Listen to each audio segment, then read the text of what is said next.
श्री कृष्ण की बाल लीलाओं की कहानियां हर किसी को भाती है, लेकिन उनकी प्रेम लीला के प्रसंग भी खूब हैं।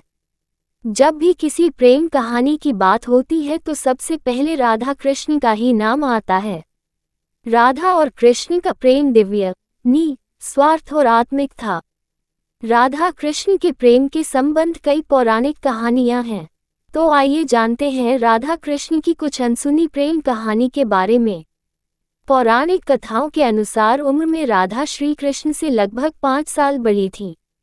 एक कहानी के अनुसार राधा ने श्री कृष्ण को पहली बार तब देखा था जब माँ यशोदा ने कृष्ण को औखल से बांध कर रखा था।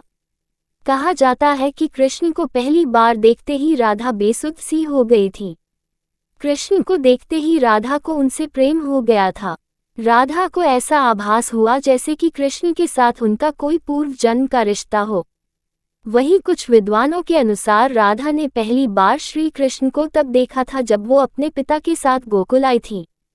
जिस जगह पर पहली बार दोनों की मुलाकात हुई थी उसे संकेत तीर्थ के नाम से जाना जाता है। यहाँ पर कृष्ण को देखते ही राधा अपनी सुध-बुध खो बैठी थी। यही हाल कृष्ण का भी था।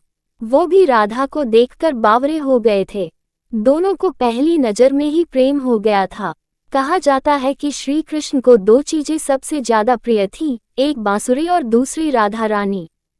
राधा कहीं भी हो वो कृष्ण की बांसुरी की धुन सुनकर बरबस खींची चली आती थी।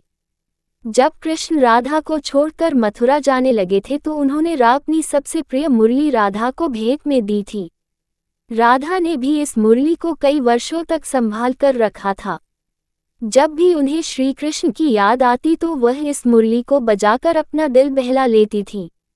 वही श्री कृष्ण भी राधा की याद में मोर पंख लगाते थे और वैजंती माला पहनते थे। पौराणिक कथाओं के अनुसार श्री कृष्ण को मोर पंख तब मिला था जब वो एक बार राधा के साथ उपवन में नृत्य कर रहे थे। उन्होंने इस मोर के पंख को उठाकर अपने सिर पर धारण कर लिया और राधा ने नृत्य करने से पहले श्री कृष्ण को वैजंती माला पहनाई। इन कहानियों से पता चलता है कि भगवान कृष्ण के बिना राधा अधूरी थी और राधा के बिना कृष्ण अधूरे माने जाते हैं।